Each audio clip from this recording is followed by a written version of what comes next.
Malam businesspreneur semuanya. Kita ketemu lagi nih di acara Business Q&A. Nah, jadi kita sekarang kembali lagi ke jadwal sebelum Ramadan di jam 7.45 sampai jam 45. Jadi di setiap Senin dan Rabu. Di hari Senin bersama Pak Baskoro Hadi dan di hari Rabu bersama Pak Budi Isman. Nah, di sesi ini teman-teman bisa tanya apa aja terkait dengan bisnis, terkait dengan value creation, terus teman-teman mau tanya tentang marketing, branding, ataupun topik lain seputar bisnis, boleh ditanyakan ke Pak Baskoro. Oke. Sambil kita menunggu Pak Baskoro dan teman-teman yang lain join, saya ingin sapa teman-teman dulu nih yang gabung di sesi Business Q&A malam ini. Teman-teman malam businesspreneur semuanya. Teman-teman dari kota mana aja nih yang bergabung malam ini? Boleh tulis di kolom komen ya. Oke. Dan ingin mengingatkan juga, jadi teman-teman, selain Business Q&A ini, di Business ID kita juga ada acara setiap Sabtu di jam 10 sampai jam 11.30 di namanya Business Forum. Nah, di Business Forum ini teman-teman juga bisa join secara free dan itu kita juga bisa belajar langsung dari panel expert di bidangnya dengan topik-topik yang berbeda. Oke, ada malam Pak Budi. Ada Pak Budi Isman juga nih. Ada Fruta Gelato, Bali hadir. Depok ada juga malam. Balikpapan, Palembang. Wah, keren-keren. Nganjuk. Mantap nih. Teman-teman dari mana lagi nih yang bergabung?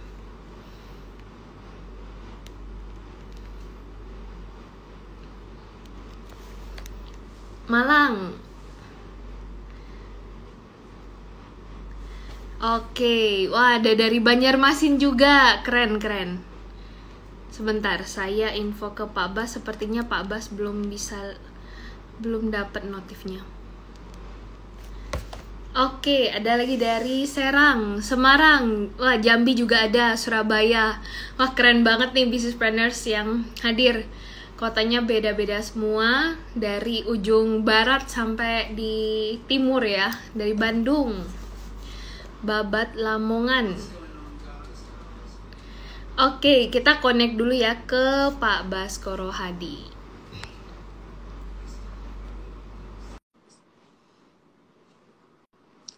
Oke, dari Jakarta juga ada, dari Solo.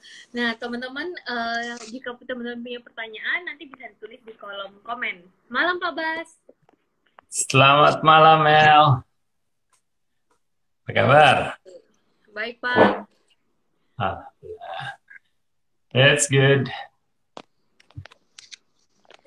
Oke, kita mulai aja ya, Pak.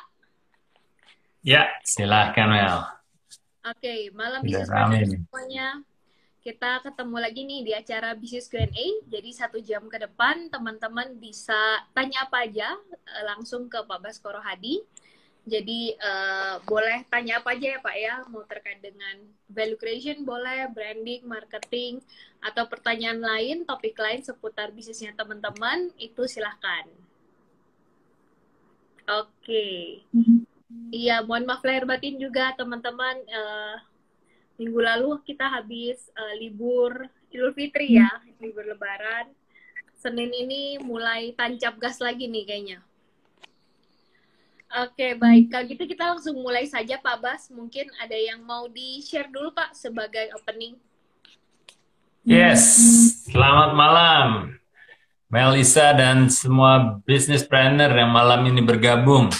Saya ucapkan dulu nih selamat Hari Raya Idul Fitri karena suasananya walaupun kita sudah mulai kerja, tapi masih bersuasana Lebaran nih. Jadi saya sampaikan buat teman-teman yang merayakan selamat Hari Raya Idul Fitri. Mohon maaf lahir batin dan semoga sebulan kita sudah menjalani aktivitas Ramadan akan buat kita lebih bersemangat dan bisnis teman-teman semua lebih barokah ke depannya. Amin, amin. Ya, senang sekali ya malam ini bisa kembali tampil. Terus juga kita kembali ke acaranya di malam. Moga-moga teman-teman juga lebih cocok waktunya. Ya, jadi saya tadi hampir lupa terus terang tuh. Biasanya kan pagi ya pagi. Apa namanya udah dilewatin terus loh. Kok malam ya? Oh iya, janjian sama Business.id sama teman-teman business planner. Oke, topik spesifik ya karena kemarin kita Sabtu Business Forum libur dan juga live IG saya hari Minggu kemarin juga libur. Sebenarnya topik spesifiknya umum ya kali ini ya karena ini toh yang pertama kali. Nah, tapi kemarin saya berpikir oke, untuk Business Q&A kali ini mungkin kita sama-sama mengingatkan lagi nih bahwa kita sudah mendekati ujung di bulan Mei. Jadi ini bulan kelima dalam tahun fiskal 2021. Ya kita biasakan untuk apa namanya monitor performance kita, ya. Karena ini 5/12, jadi dalam beberapa hari lagi kita akan tutup bulan Mei.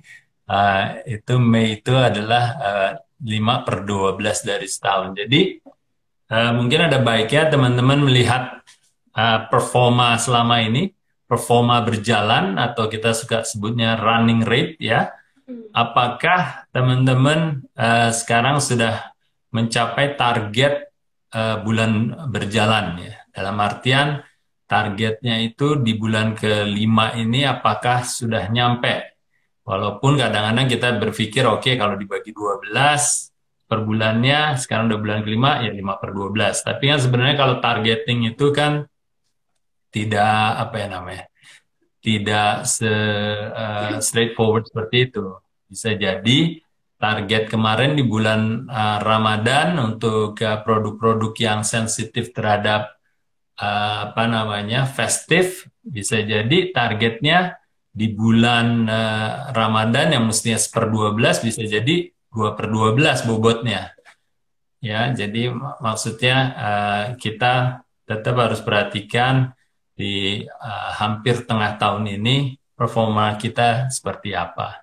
Nah itu enaknya nanti jadi kita nggak kagetan nih. Oh kita tahu wah kita over budget atau over target, wah akan lebih bersemangat kan. Atau kita bilang bahwa wow ternyata kita just below the target. Mungkin 95% dari target kita yang 5/12 time factornya ini. Nah, itu juga kan akan membuat kita lebih alert lagi. Oh, oke, kita sudah on track tapi masih meleset sedikit gitu kan. Nah, berarti kita harus apa namanya mencari plan yang untuk mengejar ketertinggalannya itu. Seperti itu ya. Jadi harapan saya ingin teman-teman ya para business planner untuk lihat kinerja kita di target kita di akhir bulan Mei ini seperti apa, sehingga nanti kita akan ada waktu untuk penyesuaian ya, mau itu apa namanya hasilnya over atau on target atau below target. Itu sih, jadi mungkin salah satu yang apa namanya yang bisa teman-teman lihat ya. Itu bisa nanti kalau mau ada pertanyaan, konteksnya juga bisa ditanyakan ya, mengenai planning, actual, sama apa namanya action plan untuk sisa waktu tahun fiskal berjalan. Terus yang kedua mungkin tadi yang seru juga Pak Budi juga upload ya soal berita mengenai merger antara Tokopedia dengan Gojek. Topik hari ini yang cukup hangat, apa namanya, cukup menarik.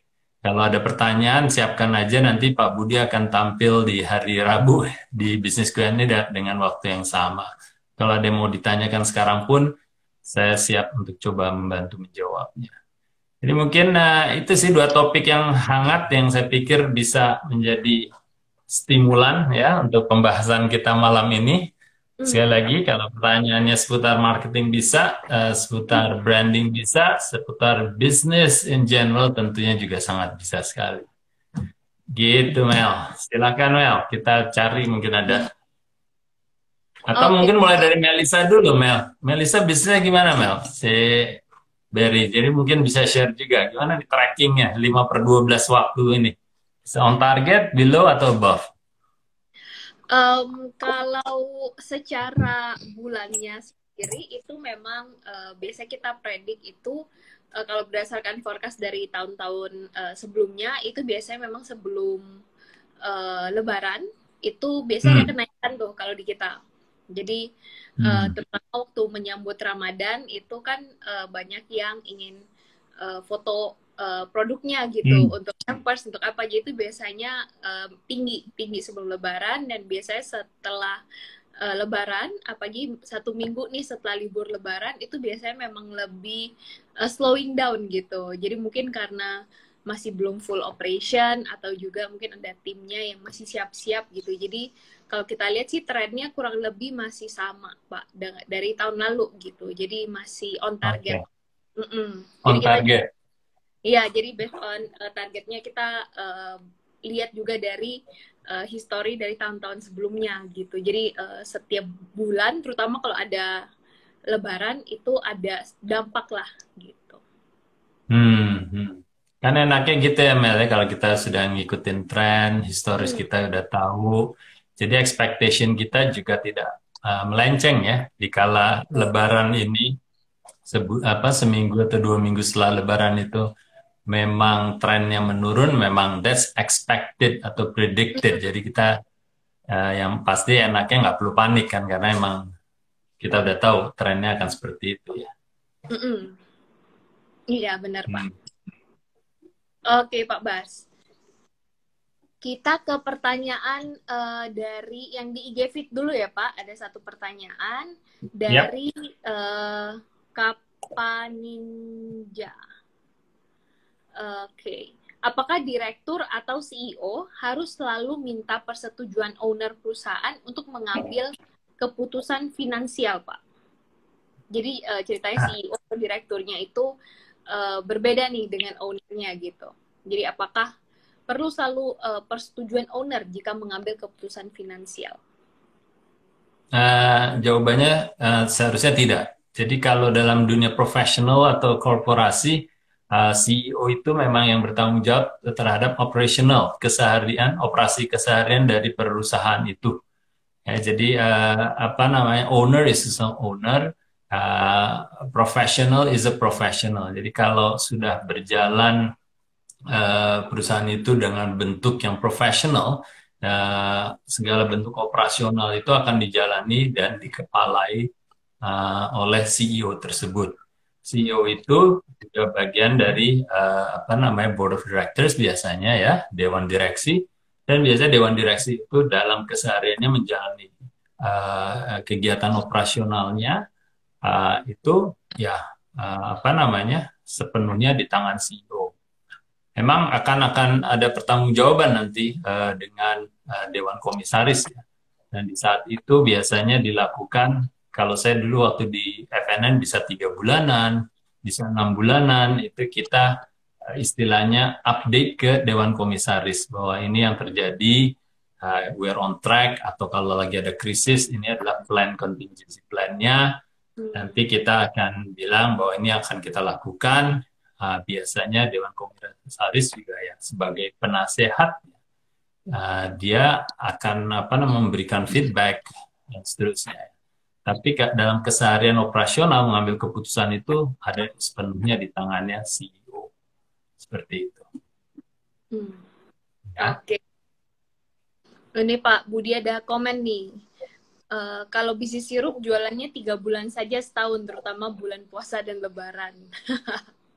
Ya, benar-benar. Itu tadi saya juga kepikiran untuk menyampaikan gitu. Jadi ada perusahaan atau industri di mana memang mereka sudah sadar bahwa produknya itu khusus dan dikhususkan untuk festive. Ya, seputar festive. Ya, seputar festive ya. Contohnya kayak sirup itu sama waktu saya di Malaysia dan Indonesia sama. Sirup itu adalah produk nggak jauh-jauh dari bulan Ramadan, ya bulan Ramadan. Dan itu kenapa 3 bulan? Karena biasanya 3 bulan itu adalah bulan pertama itu untuk ngisi pasar, bulan kedua itu untuk di display, bulan ketiganya itu biasanya yang terjadi konsumsi atau depleting stoknya. Jadi seperti itu, benar sekali. Nah, salah satunya itu sirup. Nah, dan saya yakin banyak juga produk-produk yang apa namanya sistemnya festif. Bisa jadi festifnya tidak hanya di Ramadan, tapi tahun baru umpamanya. Ya, nah, kayak coklat gitu. Saya yakin tuh produk coklat juga pasti ada peaknya tuh. Kalau dilihat-lihat, apakah itu Valentine ataukah kapan gitu. Walaupun tidak se ekstrim hanya 3 bulan dalam setahun. Benar sekali. Oke, kita lanjut ke pertanyaan selanjutnya dari Bagja Mahesa. Saya berpartner dengan rekan saya, tapi sebelumnya tidak ada perjanjian kerjasama nih Pak. Apakah ketika saya keluar dari bisnis tersebut, aset dibagi dua atau bagaimana ya Pak? Susah kalau nggak ada perjanjian di awal. Ya, apa namanya? Gini, apa namanya kalau kita venturing atau melakukan ventura ya dalam hal berbisnis itu kan venture ya kalau bahasa kerennya ya. Eh, Biasanya di awal memang kita harus jelas arrangementnya ya, arrangement of dua hal aja arrangementnya, arrangement mengenai apa ownership dan arrangement of management. Nah, itu dua hal aja yang harusnya di awal-awal itu harus disepakati. Gitu. Memang saya sering melihat apa namanya banyak teman-teman atau para UMKM itu jalan aja dulu gitu. Jalan aja dulu. Yang penting nanti apa usahanya apa menggelinding dulu, menghasilkan uang, baru dipikirkan. Nah, sebenarnya itu justru akar permasalahannya gitu. Banyak yang bilang kalau belum ada duitnya, belum ada ributnya gitu. Jadi giliran udah bisnis itu berkembang, ada duitnya, nah di saat itulah mulai pada apa namanya berpikir dan itu biasanya akan terlambat dan juga yang akan mengundang konflik seperti itu. Jadi buat teman-teman yang belum terlanjur, usahakan dibicarakan dari awal ya dengan mitranya ya. Apakah mitra itu hanya sekedar investor tapi tidak terlibat dalam manajemen? Apakah itu tadi terlibat dalam ownership ya dan juga terlibat dalam manajemennya. Nah, kalau seandainya tadi contohnya sudah apa namanya berjalan dan ingin berpisah, ya udah tinggal istilahnya pembahasan inilah perdamaian itu nggak ada acuannya soalnya nggak ada acuannya. Nah, jadi itu yang kalau saya bilang ya sebaiknya dibicarakan baik-baik aja karena di awal nggak ada perjanjian ya untuk pemisahannya ya harus baik-baik ya harus sama-sama mutually benefit seperti itu. Oke, jadi ya perlu didiskusikan ya Pak ya. Diskusikan sekarang. Iya. Oke, pertanyaan berikutnya dari Yudi Frutaglato Bali. Ya. Bertanya Pak, bagaimana cara menyusun strategi penjualan agar target penjualan tercapai dan bagaimana bagaimana cara menyusun strategi penjualan agar target penjualan tercapai? Oke, ya menarik ya. Saya baru ingin mengangkat topik strategi untuk di live IG saya mendatang. Oke, jadi apa namanya? Bagaimana strategi untuk pencapaian target ya kurang lebih gitu ya, Mel ya pertanyaannya kan? Ya. Oke, jadi sederhananya adalah kita kalau ingin berbisnis, pastikan kita tahu dulu kolam mana yang akan kita garap. Oke, kolam mana yang akan kita garap dan potensinya berapa besar. Itu sesederhana itu ya. Kalau di SBM 7.0 itu salah satu pertanyaannya. Nah, kalau kita udah tahu kolam mana yang digarap, bukan samudera atau lautan yang luas itu, paling tidak kita tahu potensinya berapa dan kita akan menyesuaikan target kita terhadap kolam itu. Ya, kolam yang kita pilih. Dan pun dalam kolam itu kita juga harus menentukan targetnya siapa. Nah, jadi kalau itu udah dapet, strategi kita akan mengacu ke situ. Ya, kita udah tahu kolamnya sebesar apa, potensinya sebesar apa, dan kita ingin berpartisipasi dengan mengambil irisan dalam kolam itu seberapa besarnya. Nah, kalau kolamnya itu sebesar 1 triliun, potensinya yang kita bisa garap 500 miliar, lalu kita mau ngambil targetin 1% pangsa pasar, jadi sekitar 5 miliar umpamanya ya, dari 500 miliar.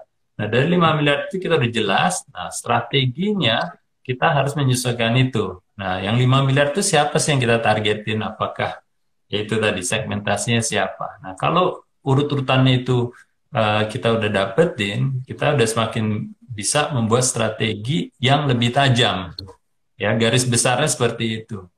Nah, ini juga salah satu hal yang juga dibahas dalam value creation itu, bagaimana kita bisa mensegmentasi, lalu kita pilah-pilah, terus kita targetin.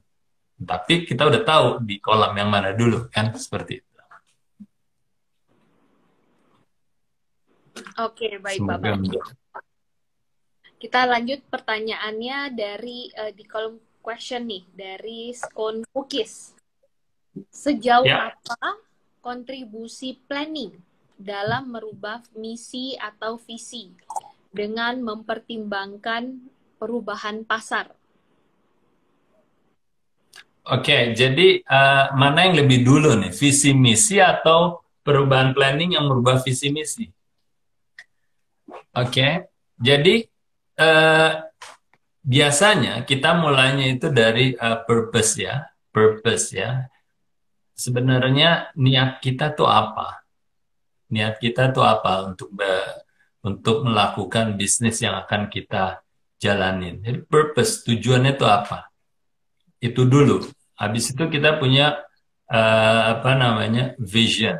Dari purpose itu alasan kita kenapa ada di dalam bisnis ini atau melakukan apa yang ingin kita lakukan dalam bisnis ini. Lalu kita akan membuat vision. Vision itu semacam picture of success. Kira-kira dalam 5-10 tahun itu bayangan Anda itu seperti apa?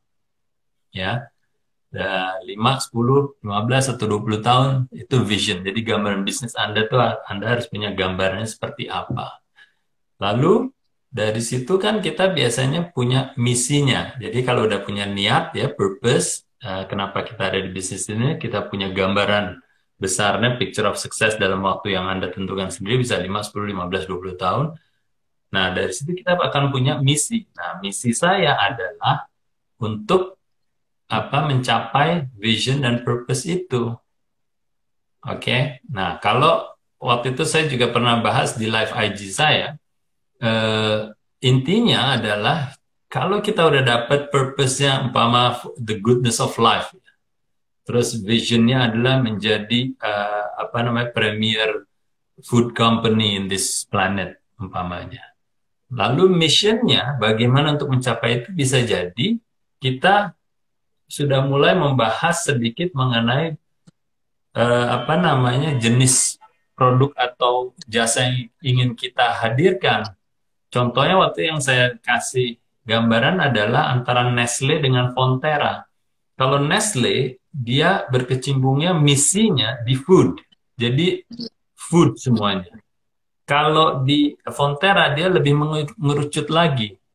Misinya melalui dairy products atau produk-produk turunan susu, dairy products itu ya. Nah, bisa dilihat kan, dua-duanya mirip-mirip tuh purpose sama visionnya. Mengenai healthness, goodness of life lah istilahnya. Dengan pencapaian yang satu melalui food dan yang satu melalui produk-produk susu.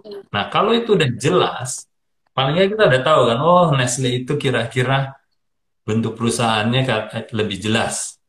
Karena saya tahu mereka itu soal wellness in life, dan mereka ingin menjadi premier food company dan produknya misinya menggunakan food.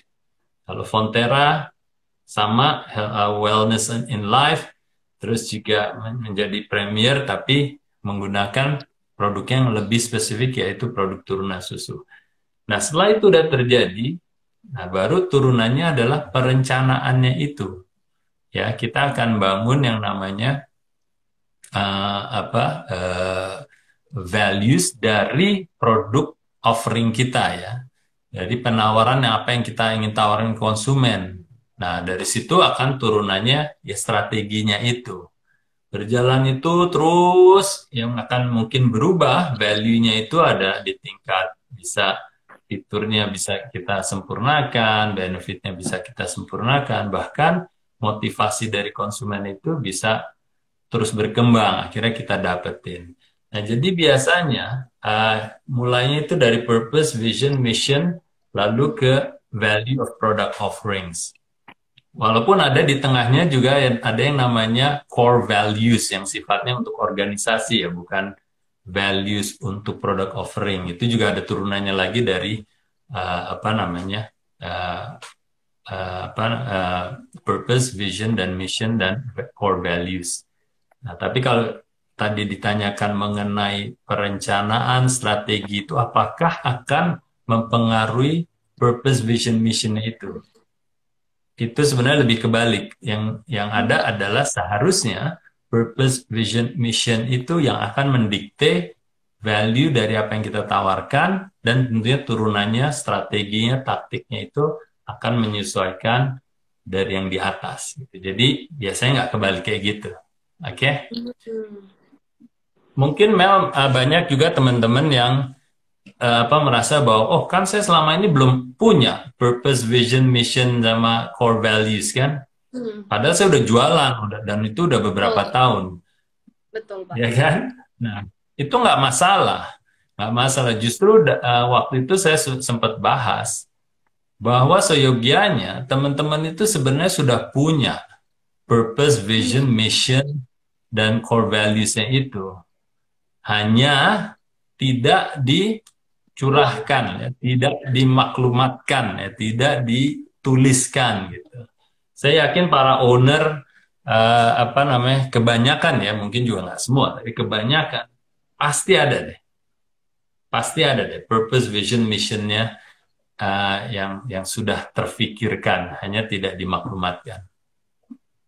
Makanya waktu itu kan Mel kita bilang ya udah coba malam ini tidur dengan tenang, dihayati, besok pagi ditulis. Biasanya itu akan keluar dengan cepat. Gitu. Oke, Pak Bas. Kita lanjut ke pertanyaan berikutnya dari ini tadi dari Nila Sukwari. Bagaimana cara analisa CEO mengenai laporan keuangan? Yang dilihat laporan apa saja sebagai review terhadap perusahaan, Pak? Oke. Review ya. Seorang CEO reviewnya apa? Biasanya review itu ada tingkatannya ya. Tingkatannya apakah itu review mingguan, review bulanan, atau itu review kuartalan ya, quarterly review. Biasanya dalam bisnis itu kita ada yang namanya mingguan, bulanan, 3 bulanan. Ya, dan 3 bulanan itu biasanya dilakukan secara berkala dan berkesinambungan. Tidak hanya CEO, tapi juga kepala divisi, mau masing-masing dari divisi sales, divisi marketing, divisi HR, dan seterusnya. Masing-masing harus mereview itu secara berkala. Oke? Nah, kalau kita bicara CEO biasanya udah punya dashboardnya. Kalau saya dan saya yakin juga Pak Budi sama kami di fast moving consumer goods ya. Perputaran penjualannya itu sangat cepat sekali. Penjualannya hari per hari itu sangat menentukan. Itu setiap hari akan ada jumlah jualan berapa, sama nilai jualannya berapa, dan target running rate dalam bulan itu berapa. Itu akan ada live. Setiap hari itu di akhir setelah jam 5 kita udah tahu jualan kita per hari itu berapa. Seperti itu.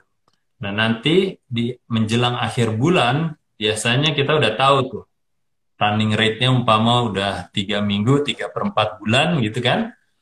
Nah, berarti running rate kita harusnya sudah minimum 3/4. Kalau seandainya masih kurang, itu harus cepat-cepat melakukan planning.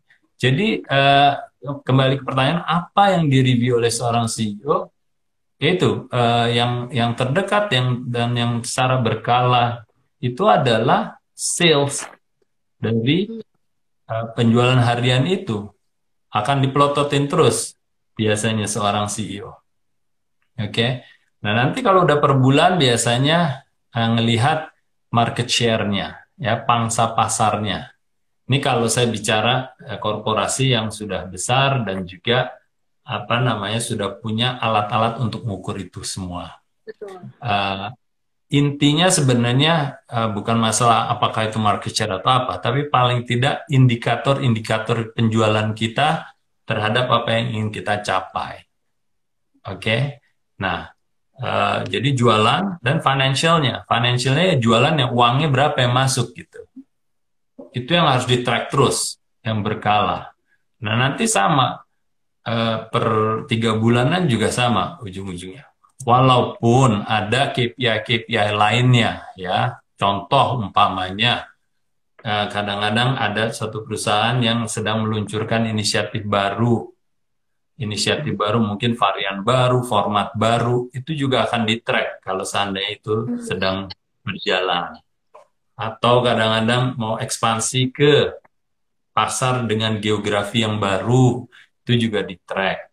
Ya, jualannya berapa, finansialnya berapa, terus penetrasinya berapa, dan seterusnya, dan seterusnya. Ya, jadi indikator yang selalu dipelototin oleh seorang CEO biasanya yaitu jualannya dan nilai dari jualannya itu utamanya dashboard. Oke, Pak Bas. Ya. Kita lanjut ke pertanyaan dari Surya Harmoko. Strategi Jitu untuk mengambil market share dari market leader, bagaimana Pak? Kalau dari sisi 4P itu kita sudah lebih unggul semua. Strateginya bagaimana? Oke. Harusnya kita mundur dulu ke apa namanya ke hulunya dulu ya. Strategi itu kan sebenarnya ditentukan dari objektif kita ya. Apalagi kalau kita bicara dengan market leader, dengan market leader. Jadi saya gini, saya ambil contoh aja lebih konkret lah ya pembahasannya. Sewaktu Pepsi itu masuk di pasar teh ya, returnable apa namanya returnable glass bottle dalam artian yang dikonsumsi langsung. Saingan utama teh kita waktu itu adalah Sosro, salah satunya market leadernya ya. Walaupun juga waktu itu masih ada Lipton Iced Tea punyanya Unilever dan juga Hi-C punyanya Coca-Cola di zamannya waktu itu ya sebelum ada Fresh Tea. Nah, cara mengambil pangsa pasarnya adalah kita harus punya keunikan, ya. Karena kalau kita tidak punya keunikan dari awalnya, orang nggak akan bergeser dan nggak akan berpindah ke lain hati. Kalau mereka sudah terbiasa dengan brandnya masing-masing, mau itu brandnya si market leader atau brandnya pemain-pemain lain kayak Lipton Iced Tea dan juga Hi-C, mereka akan susah untuk digoyang untuk berpindah ke produk kita. Oke, nah jadi makanya saya bilang di awal kita harus tarik dulu sebenarnya pangsa pasar yang kita mau garap itu kolamnya yang mana? Oke, sama teh. Oke, nggak masalah teh ya. Lalu kita lihat lagi, kita segmentasi sebenarnya ada nggak unmet needs ya, kebutuhan yang belum terpenuhi. Nah pada saat itu kami bisa lihat celahnya. Celah di mana orang-orang yang tidak suka minum teh yang sangat pekat, yang istilahnya gantung di leher, bahasanya konsumen. Nah, itu ada pangsanya, itu belum terpenuhi pada saat itu. Tidak dipenuhi oleh sosro, tidak dipenuhi oleh Hi-C, tidak dipenuhi oleh Lipton Ice Tea-nya Unilever. Akhirnya Pepsi bisa bergerak ke situ, melihat celah itu, dan kebenaran target segmennya adalah orang-orang yang anak-anak muda. Karena mereka pingin yang light, ya. Nggak bedanya kayak orang rokok, kadang-kadang pinginnya yang lebih, apa namanya, lebih early, lebih light, ya.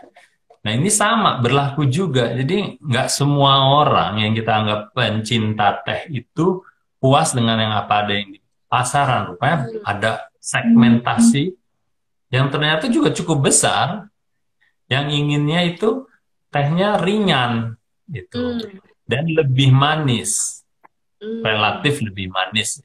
Akhirnya, dengan itu salah satu alasannya, dibuatlah produk desain untuk melayani kebutuhan yang belum terpenuhi di pasar. Terus yang kedua juga dari tingkat konsumsinya. Kita juga tahu bahwa pada saat itu orang kalau minum teh berukuran 220 ml ya, yang ditawarkan oleh Sosro, itu satu kurang, dua kebanyakan. Jadi 220 ml kekurangan, 440 ml kebanyakan. Akhirnya kekenyangan kan, bisa itu dia apa namanya, kembung. Akhirnya ditemukan ukuran idealnya itu 300 ml. Nah, makanya Pepsi pun juga teh kitanya dikeluarkan tadi, produk desainnya sudah menyasar ke yang lebih ringan, lebih manis, ukurannya pun disesuaikan 300 ml, bukan 220 dan bukan 440. Nah, dari situ akhirnya semuanya itu dikemas dalam yang tadi, Surya ya namanya, sorry. Tadi siapa? Ya, Surya, Pak. Surya ya. Jadi dari situ akhirnya dikemas untuk penerapannya menggunakan 4P tadi. Nah, dari situ akhirnya kita bisa mendapatkan pangsa pasar yang cukup berarti.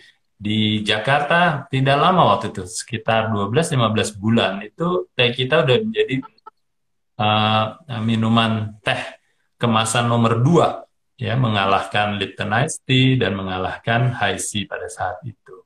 Nah, itu ceritanya harus dilihat dari mundurnya dulu. Jadi kita nggak bisa head on menawarkan sesuatu yang sudah ada di pasaran, berharap kita bisa mengambil pangsa pasar yang kita ingin. Itu akan sulit.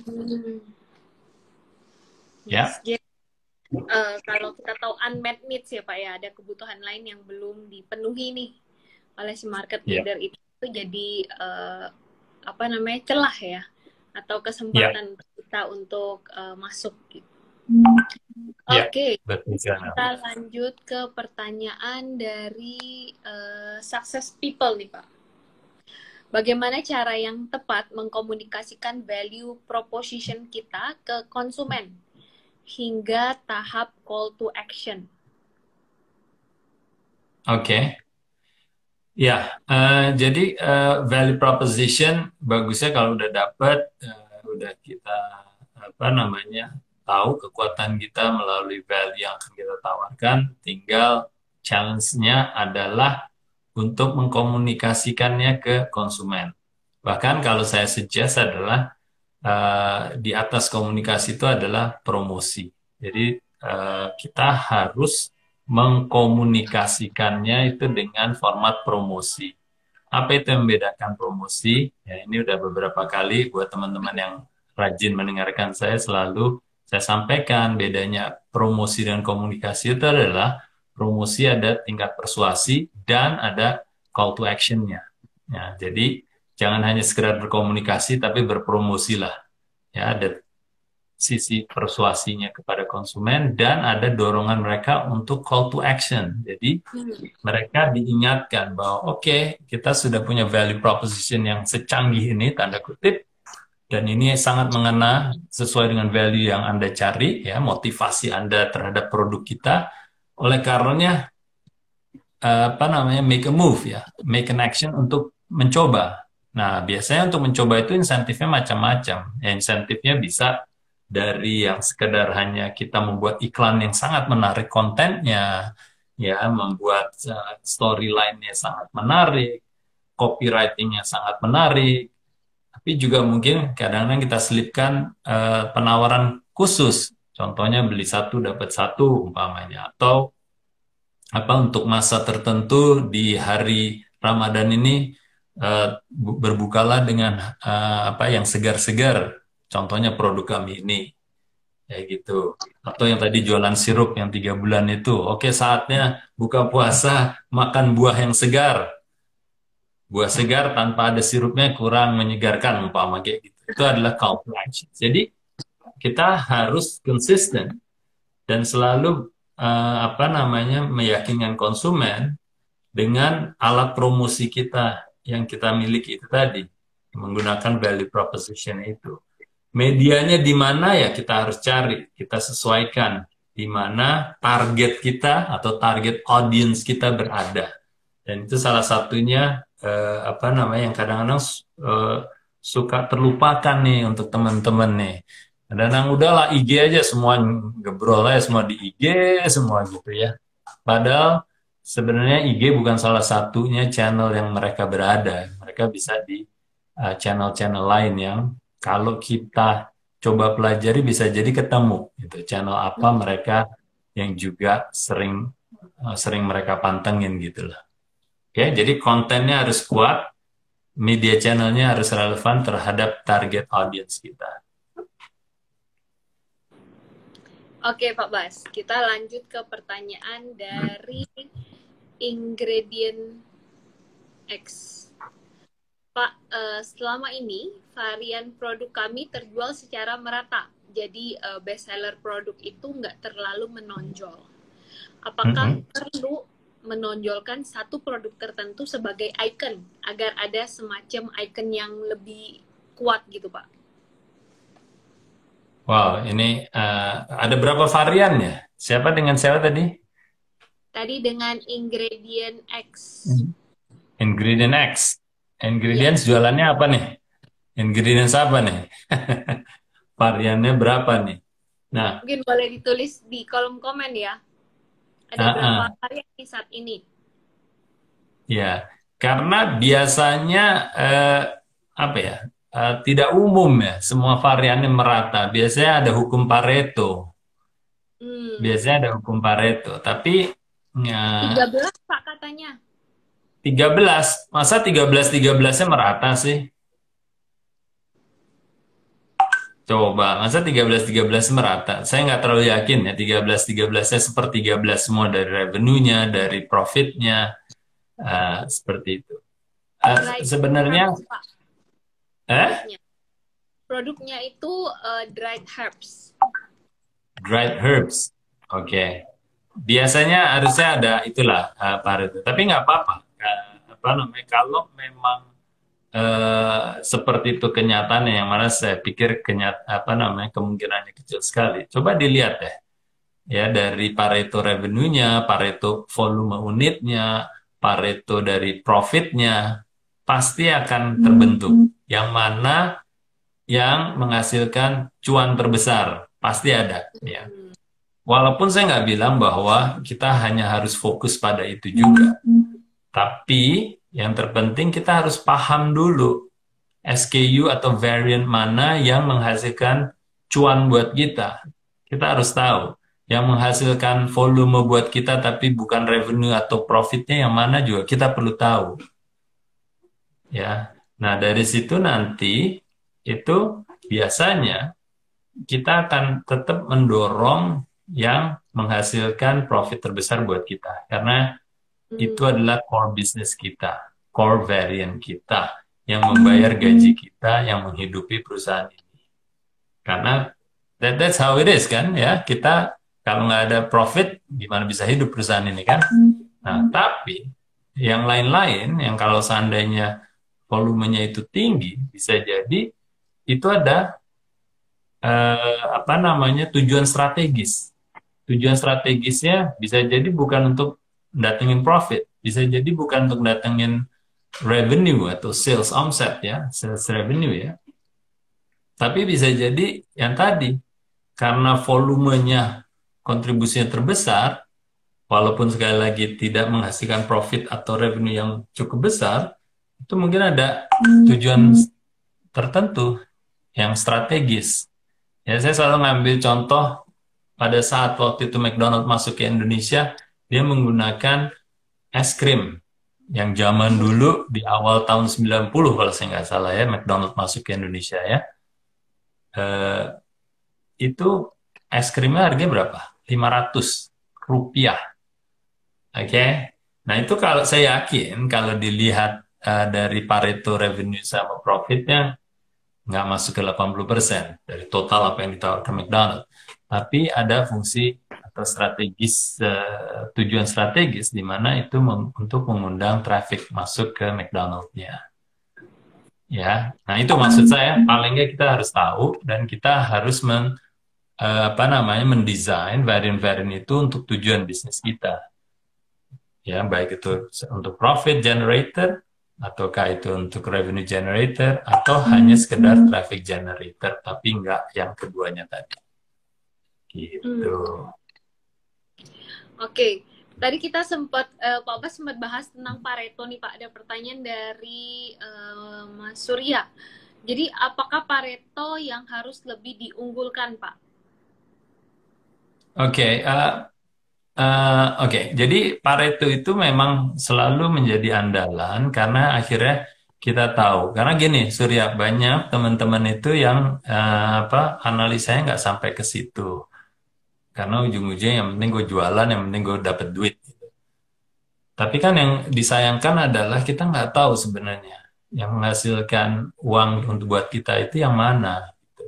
Dan di banyak kesempatan saya mendampingi bisnis, itu hanya dengan analisa sederhana itu akhirnya kita tahu, oh alah kita berkeringat jualan ini banyak banget, seakan-akan menyenangkan, tapi itu tidak mendatangkan profit. Gitu. Tapi ternyata yang kita jualan yang mungkin volumenya setengahnya, ternyata itu yang menghasilkan 80% dari total profit yang kita dapat. Nah kalau seperti itu kan kita akhirnya bisa menyadarkan diri gitu loh. Oh selama ini saya ternyata ngapain juga ya nge-push itu sampai berkeringat-keringat tapi profitnya mungkin nol atau bahkan merugi umpamanya. Tapi karena kita punya varian banyak nggak kelihatan gitu loh. Nah bagusnya kalau kita sudah mengadakan analisa itu akhirnya kita bisa istilahnya mundur satu langkah dulu ngelihat gitu. Oh ternyata bisnisku tuh yang menghasilkan tuh yang ini untuk profit, yang ini untuk revenue, yang ini untuk volume. Akhirnya kita bisa ambil keputusan. Oke, yang volume mungkin dari 10 varian saya potong aja menjadi hanya tinggal 2 varian. Yang penting itu 2 yang mendatangkan traffic saya ke warung saya. Yang 8 saya nggak usah jualan karena bahan bakunya menjadi 10 kali lipat, ya kan? Produksinya mungkin juga menggunakan mesin yang berbeda. Terus juga cash kita juga tertahan di situ. Kan implikasinya banyak gitu. Nah, jadi kalau kita mengadakan analisa Pareto itu kita paling tidak tahu dan kita bisa ambil keputusan yang mana ujung-ujungnya bisnis kita lebih profitable gitu. Tanpa sekali lagi harus secara absolut menghilangkan yang traffic generator itu. Pertahankan yang traffic generator itu hanya kalau dia punya alasan strategis. Oke, jadi itu pentingnya analisa Pareto itu. Yes, betul sekali. Oke, kita udah jam 8.38 nih Pak. Masih banyak pertanyaan dari teman-teman. Kita pilih pertanyaan berikutnya dari Eka Ratna. Dalam komunikasi value, berapa bobot yang baik untuk komunikasi rational value dibandingkan emotional value, Pak? Alright. Jadi kalau saya membantu teman-teman untuk mengkomunikasikan bisnis kita, saya selalu menyederhanakannya hanya 2 aja.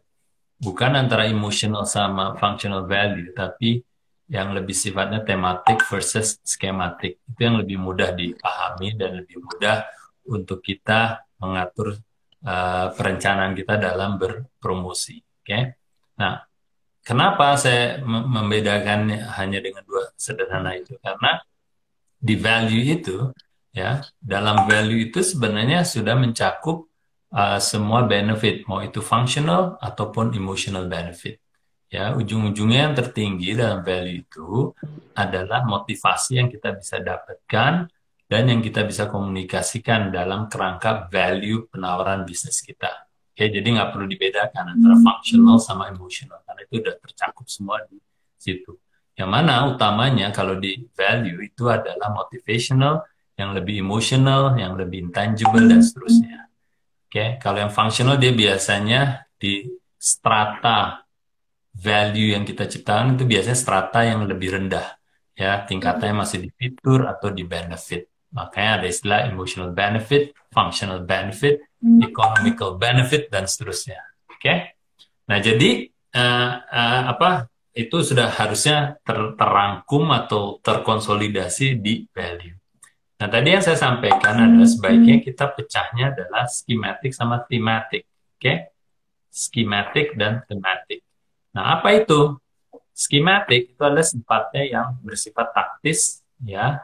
Umumnya adalah penawaran-penawaran yang tidak apa namanya melulu membangun value. Oke, schematic contohnya apa? Kayak ada diskon 10% atau ada pembukaan toko baru atau ada artis yang mau datang ke outlet kita, ayo rame-rame ke outlet saya. Itu sifatnya skematik, ya, taktis dan benar-benar promosionalnya tinggi sekali, ya, tingkat promosinya. Nah, selanjutnya yang kedua tadi adalah thematic. Ya, thematic itu yang sifatnya benar-benar membangun value kita atau dalam arti istilah lain adalah brand building activities, membangun siapa kita sebagai suatu brand yang didasari oleh value yang kita tawarkan. Jadi akan banyak yang bersifatnya adalah siapakah kita, motivasinya apa, brand kita tuh sebenarnya kayak apa. Jadi membangun who we really are, ya. Nggak bedanya tadi kayak di tag kita itu ini loh, ini untuk anak muda, ini untuk orang-orang yang berjuang muda. Brand tag kita cocok untuk Anda, seperti itu. Itu thematic, membangun value, membangun brand, itu thematic, seperti itu. Ya, jadi bisa, moga-moga jelas ya. Yang satu skematik, yang lebih taktis, ngasih hal-hal yang berita-berita yang sifatnya taktis ya, mau itu promosi diskon, mau itu outlet baru dan seterusnya. Yang satu tematik tuh sifatnya strategis, berkelanjutan, karena kita ingin selalu memperkenalkan siapa kita, brand kita tuh apa, berkelanjutan terus. Nah pertanyaan sekarang, komposisinya mana yang harusnya lebih banyak atau rasionya berapa? Nah biasanya thematic itu lebih tinggi rasionya ketimbang schematic. Thematic rasionya lebih tinggi dibanding schematic. Jadi bisa jadi 60-40, 70-30, 70 thematic, 30 schematic. Karena kenapa thematic itu harus lebih tinggi? Karena yang dibeli oleh konsumen itu sebenarnya adalah value. Yang dibeli oleh konsumen makanya sering didengar adalah brand. Brand yang berisi value tentunya. Bukan hanya brand logo bagus sama nama bagus saja, tapi brand yang punya value yang tinggi. Oleh karenanya, komposisinya thematic harus lebih tinggi daripada schematic. Nah, selama ini teman-teman itu orientasinya, fokusnya tuh hanya di schematic aja. Karena merasa bahwa konsumen itu adalah discount hunter. Ya, discount hunter ya benar aja ya, kalau orang dikasih harganya murah dia akan ngejar, benar. Tapi kalau ada value, kalau kita ngasih diskon nggak ada value, kita akan lama-lama cekak juga gitu loh istilahnya. Orang hanya beli gara-gara kita dilihat harganya murah, bukan dilihat karena value kita gitu. Ya, jadi kalau teman-teman yang sudah mulai menjalankan schematic, tidak ada salahnya. Tapi pesan saya adalah bangunlah value, bangunlah brand sehingga akan ada penyeimbangan yang nantinya kita bisa akan lebih mendorong pembangunan value sehingga orang lebih mengenal produk kita dan orang-orang akan membeli produk kita bukan dengan alasan barang kita diskonnya tinggi saja. Karena barang kita punya value yang tinggi dan dikala kita ngasih diskon yang menarik, itu akan jauh lebih menarik buat mereka karena value-nya tinggi, harganya rendah. Itu yang lebih efektif. Oke? Yes. Oke, Pak Bas. Ini kita ke satu pertanyaan terakhir dari Oke. Firdi. Tadi kita sempat bahas soal ini Pak, produk yang cuannya paling tinggi gitu ya. Pertanyaan dari Firdi adalah sejauh ini konsumen saya lebih memilih produk yang cost-nya paling tinggi karena harganya lebih murah. Bagaimana cara mengconvert agar mereka berpindah memilih item yang lain nih Pak? Oke, cost-nya lebih tinggi. Padahal mereka sebenarnya mungkin nggak tahu kan cost-nya. Betul. Ya, jadi ya itu mungkin kebenaran aja. Mereka Firdi merasa bahwa mereka milih cost-nya lebih tinggi. Sebenarnya kalau kita perhatikan ya, konsumer itu doesn't care about our cost. Ya, consumer doesn't care about our cost. Mereka nggak peduli dengan cost kita. Dalam contoh kita jualan kopi yang sama dijual di warung dengan kopi yang sama dijual Starbucks. Yang satu mungkin harganya 10.000, di Starbucks bisa 40.000. Kan konsumen kan nggak bilang bahwa cost-nya sama kok, Starbucks jualnya 4 kali lebih mahal, 30.000 lebih mahal. Saya nggak mau lah. Nggak gitu kan. Oke. Jadi yang harus kita yakinkan kepada konsumen adalah sekali lagi nilainya, apa yang mereka dapatkan di luar daripada hanya fitur dan benefitnya aja. Apalagi yang mereka bisa dapatkan. Seperti itu. Ya kalau di dunia minuman cola, ya ada Pepsi, ada Coca-Cola, ada RC Cola, ada Big Cola. Ujung-ujungnya kan kalau dari sisi cost, ya konsumen juga nggak tahu sebenarnya. Tapi kan dari sisi cost harusnya sama. Kan? Ya mungkin Pepsi atau Coca-Cola bisa belinya lebih murah karena volume yang dibeli lebih besar ya untuk ingredients-nya ya. Tapi ujung-ujungnya apa yang ditawarkan oleh Pepsi dan Coca-Cola itu lebih dari fitur sama benefitnya, lebih ke arah motivasinya, lebih ke arah identitas yang lebih relevan buat mereka, para peminum yang ditargetin. Sehingga Big Cola yang akhirnya juga masuk dengan diskon besar-besaran, mereka nggak bisa bertahan lama. Karena mereka hanya mengandalkan bahwa, gue murah, gitu aja terus. Tapi mereka tidak membangun motivasi yang relevan terhadap konsumennya. Jadi ujung-ujungnya apa? Akhirnya, ya mereka sempat bisa, malang melintang sesaat lah. Tapi akhir-akhirnya konsumen, karena diedukasi bahwa, lu beli gue dengan harga segini ya, karena gue murah. Giliran mereka nggak ngasih diskon, mereka nggak dibeli. Karena alasan utama mereka membeli Big Cola itu karena harganya murah gitu aja. Nggak ada yang lain pertimbangannya. Giliran si Big Cola tidak ngasih harga murah, ya nggak dilirik. Dianggap kemahalan untuk value yang dia tawarkan gitu kan. Nah jadi, itu tadi, mungkin untuk Firdit ya, usahakan pertama yakinkan konsumen mereka mengenal produk-produknya Firdit ini lebih dari hanya sekedar produk cost-nya, ya lebih dari itu. Sehingga kalau Firdit punya value lebih tinggi, kemungkinan besar konsumen juga akan lebih bersedia untuk membayar harganya lebih tinggi. Gitu. Ya, ini ada komen lanjutan nih dari Firdi. Karena yang tadi itu yang dipilih itu karena harganya kebetulan juga lebih murah dan tadinya hanya untuk mendatangkan traffic, tapi malah keterusan. Oh ya nggak apa-apa, berarti berhasil dong. Berarti berhasil dong kalau itu Firdi dari awal targetnya seperti itu. Kalau saya ngeliat ini judulnya kebenaran ya, kebenaran ya karena harganya murah, tapi kenapa cost-nya paling tinggi gitu kan? Hmm. Yang nggak apa-apa itu mungkin kalau bisa disubstitusi, mungkin Vidit buat satu lagi varian yang cost-nya lebih murah umpamanya. Tapi sekali lagi ini kan pilihan ya Vidit. Kalau Vidit merasa bahwa varian yang ini cost-nya tinggi ya atau alias marginnya rendah, alias profitnya rendah, tapi tujuan untuk mendatangkan traffic tercapai, ya kenapa enggak? Gitu. Dipertahankan aja tuh ya kayak strateginya McDonald itu.